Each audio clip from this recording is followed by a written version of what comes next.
পিতা পুত্র ও পবিত্র আত্মার নামে আমাদের প্রভু যীশু খ্রিস্টের অনুগ্রহ, পিতা পরমেশ্বরের প্রেম এবং পবিত্র আত্মার একাত্মতা আপনাদের সকলের মধ্যে বিরাজ করুক। শ্রদ্ধাভাজন প্রিয়জনেরা, ঈশ্বরকে ধন্যবাদ জানাই যে আজকে আমরা আমাদের এই কমিউনিটি, আমাদের এই প্যারিশের পর্ব সাধ্বী মাদার তেরেসা, যাকে বলা হতো মৃত্যুর আগেই যাকে বলা হতো লিভিং সেন্ট,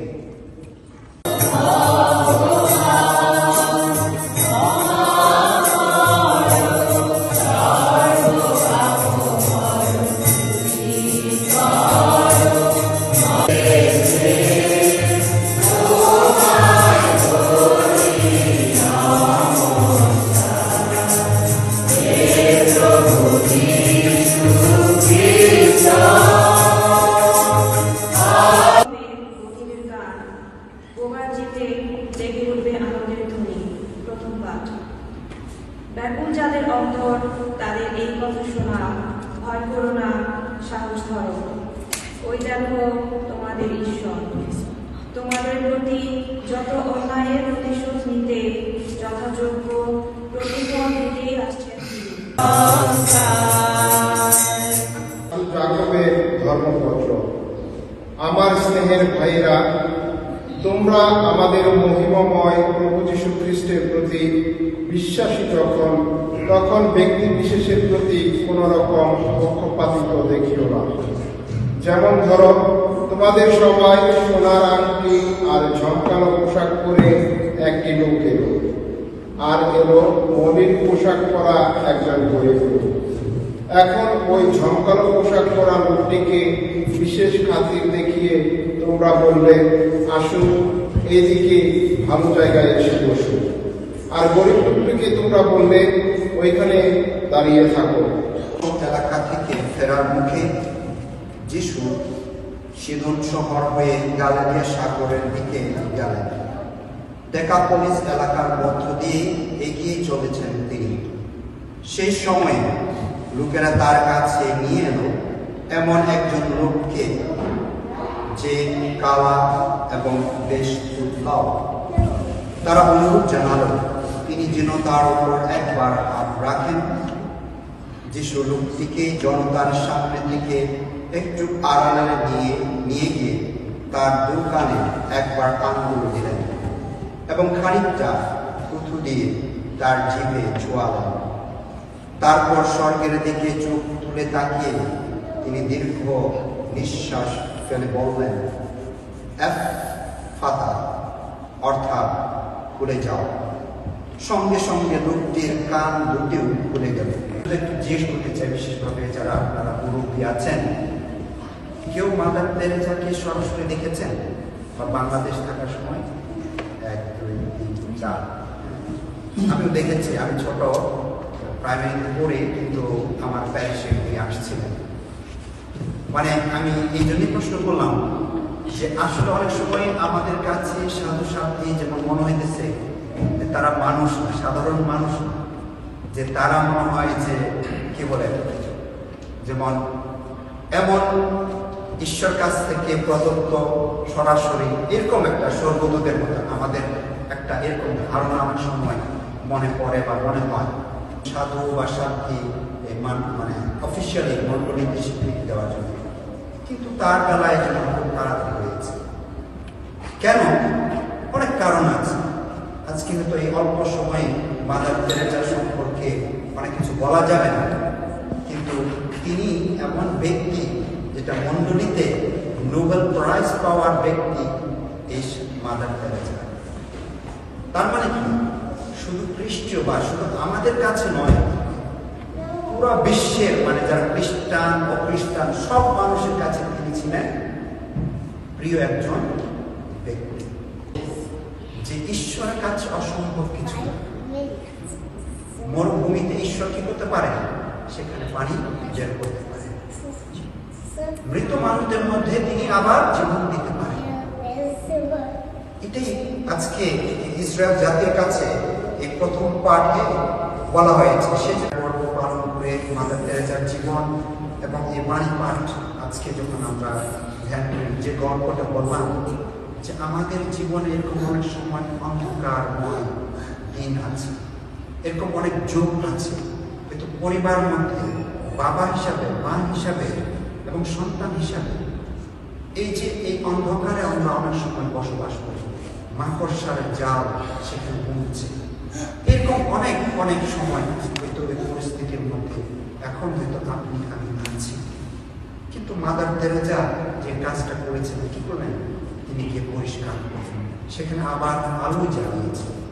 তাহলে এই যে মঙ্গল সমাচার বোবা যে বাইবেল বলেছে যে চিহ্নটা শুধু আক্ষরিক অর্থে বোবা না, কিন্তু আধ্যাত্মিকভাবে আমরা আপনি আমি বোবা থাকতে পারি। কথা বলছে ঠিকই, কিন্তু হয়তো বা আমার এই অন্তর এখন বোবা আছে, বন্ধ আছে, আবদ্ধ আছে, অন্ধকার এখন আমার ভিতরে রয়েছে।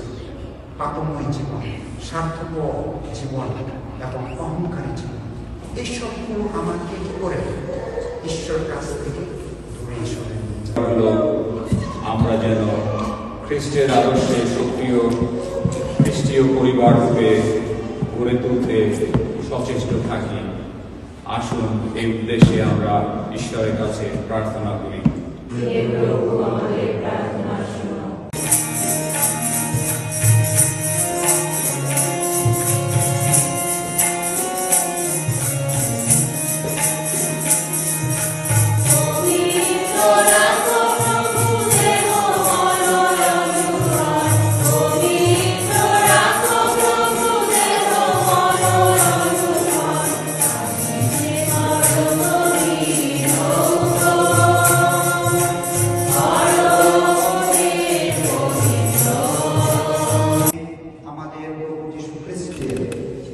দেহ ও রক্তে পরিণত হয়।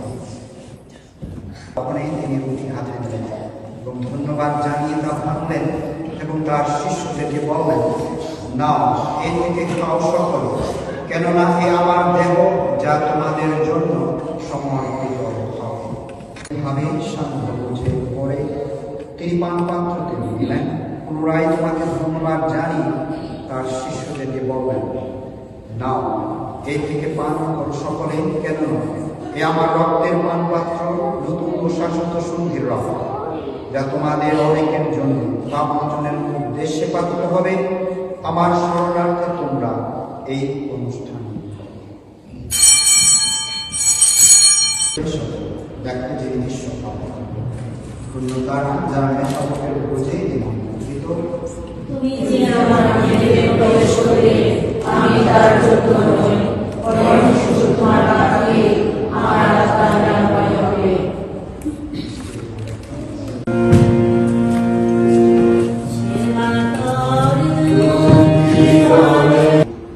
আহ্বান করেছেন, সুযোগ দিয়েছেন এই খ্রিস্ট যার আপনাদের সাথে অর্পণ করা। দিদি নাই, এখন দিদি নাই, কিন্তু আজকেও কথা যারা আছেন এখানে আমাদের সকলকে অনেক অনেক ধন্যবাদ জানাই। আজকে আমাদের এই মাদার তেরেসা পর্বে আপনাদের দেখার জন্য ধন্যবাদ এবং ফাদার ভ্যালেন্টাইন তামানকে অনেক ধন্যবাদ আমাদেরকে এই সুযোগ করে দেওয়ার জন্য। আজকে বিশেষ করে আমাদের কোনো মাদার তেরেসার মতো আমরা তাকে আমাদের প্রভু, আমাদের প্রাণেশ্বর বলে স্বীকার করেছি। এই অনুষ্ঠানের শেষে আমরা আবার তোমাকে অনুনয় করি, আমাদের প্রতিটি কথায়, প্রতিটি কাজে আমরা যেন সেই স্বীকৃতির মর্মসত্য প্রকাশ করতে পারি। সকলের প্রতি খ্রিস্টের ভালোবাসা যে কত গভীর, সেই কথা যেন সকলকে জানাতে পারি। মাদার তেরেসার প্রেরণায় আমরাও যেন অনুপ্রাণিত হতে পারি এবং আমাদের বিশ্বাসের সাক্ষ্য অন্যের কাছে যেন বহন করতে পারি। সে কৃপা, সে আশীর্বাদ তুমি দান করো। এই প্রার্থনা প্রভু যীশু খ্রিস্টের নামে। প্রভু আপনাদের সহায় সর্বশক্তিমান ঈশ্বর পিতা ও পুত্র ও পবিত্র আত্মা আপনাদের সকলকে আশীর্বাদ করুন। আমেন।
Thank you.